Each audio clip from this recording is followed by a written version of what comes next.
ನ್ಯೂಸ್ಗೆ ಸ್ವಾಗತ.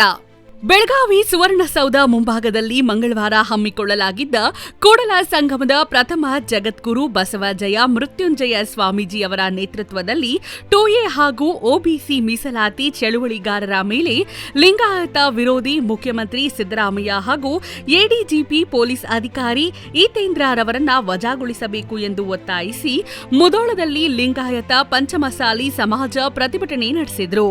ಇದೇ ಸಂದರ್ಭದಲ್ಲಿ ಪೊಲೀಸರು ಪ್ರತಿಭಟನೆ ನಿಯಂತ್ರಿಸಲು ದುರುದ್ದೇಶದಿಂದ ಲಾಠಿ ಚಾರ್ಜ್ ನೆಪದಲ್ಲಿ ಮಾರಣಾಂತಿಕ ಹಲ್ಲೆ ನಡೆಸಿದ್ದ ಹಿನ್ನೆಲೆಯಲ್ಲಿ ಸುಮಾರು ಸಾವಿರಾರು ಜನರಿಗೆ ಗಾಯಗಳಾಗಿದ್ದು 100ಕ್ಕೂ ಹೆಚ್ಚು ಹೋರಾಟಗಾರರ ಜೀವನ ಚಿಂತಾಜನಕವಾಗಿ ಆಸ್ಪತ್ರೆಯಲ್ಲಿ ಚಿಕಿತ್ಸೆ ಪಡೆಯುತ್ತಿದ್ದಾರೆ.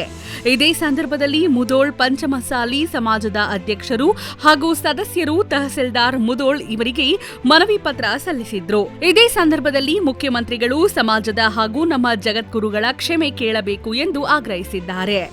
ಕಿರಣ್ ಬಡಿಗೇರ್ ಜೊತೆ ಮಹೇಶ್ ದೇಮಶೆಟ್ಟಿ, KS ನ್ಯೂಸ್ ಮುಧೋಳ್. ನೋಡ್ರಿ, ನಿಮ್ ಕಳಕಳಿಯಿಂದ ವಿನಂತಿ ಮಾಡ್ಕೊತನು. ಆದ್ರೆ ನಮ್ಮ ಅಜ್ಜವ್ರು ಏನ್ ಕೇಳ್ಯಾರಂದ್ರ 2A ಮೀಸಲಾತಿ ಕೊಡೋದ್ರ ಮತ್ತೊಬ್ರ ಕಸದ್ ಕೊಡೋಕ್ ಅಂದಿಲ್ಲ. ನಾವು ಎಲ್ಲಾರು ರೈಲ್ವೆ ಡೆಬ್ಯಾಗ ಕೂತೀವಿ. ನಾವು ಹಿಂದಿನ ಡೆಬ್ಬೆ ಆಗತ್ತೀವಿ, ಮುದ್ದಿನ ಡೆಬ್ಯಾಗ ಕುಡ್ಸತ್ ನಾವು ಕೇಳ್ಕೊಳಕತ್ತೀವಿ. ಒಟ್ಟ ಮತ್ತೊಬ್ರ ಕಸದ್ ಕೊಡೋಣಂಗಿಲ್ಲ.